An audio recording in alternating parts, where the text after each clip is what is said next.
Monsieur le ministre, vous êtes au terme de votre visite à Washington dans le cadre des consultations du FMI et de la Banque mondiale. Pouvez-vous sommairement me faire le point de cette mission? Êtes-vous satisfait des négociations? Oui, je suis assez satisfait de ces négociations. Les assemblées du printemps du Fonds et de la Banque mondiale viennent après une grande réunion, si on veut parler de la zone CEMAC, qui s'est tenue, comme vous le savez, le 23 décembre 2016, où il a été question de faire un diagnostic précis de la situation du Tchad, mais également de la zone. Et il était important, je rappelle, à l'issue de ce sommet, que les 6 États de la CEMAC entrent en programme avec le Fonds. Nous étions donc, nous, déjà en programme avec la RCA. Il est question maintenant que les 4 autres pays entrent le plus rapidement possible en programme avec le FMI. De façon générale, ces rencontres se tiennent dans un contexte de crise économique mondiale.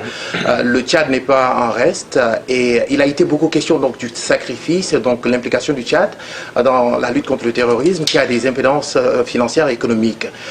Quelle est la lecture que vous faites donc, du feedback que vous recevez donc, de vos partenaires économiques? Alors, une de nos missions essentielles lors de ce séjour à Washington était de faire prendre conscience à la communauté internationale du rôle du Tchad ou du rôle qu'a joué et que continue de jouer le pays jusqu'à ce jour. Je dirais que les efforts ont été essentiellement déployés par le Tchad tout seul et le message était que tous les partenaires au niveau international aujourd'hui prêtent main forte à ce pays qui, il y a encore quelques mois, prêtait main forte à toute l'Afrique.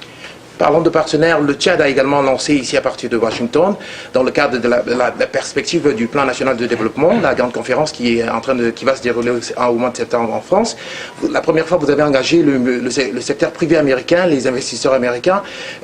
Quelle lecture faites-vous de cette initiative? Alors, je pense que de manière générale, cet événement a été bien accueilli par les partenaires américains. Il y a également des choses que nous devons faire, je dirais, au niveau du Tchad. C'est l'assainissement total du contexte et du milieu des affaires au Tchad.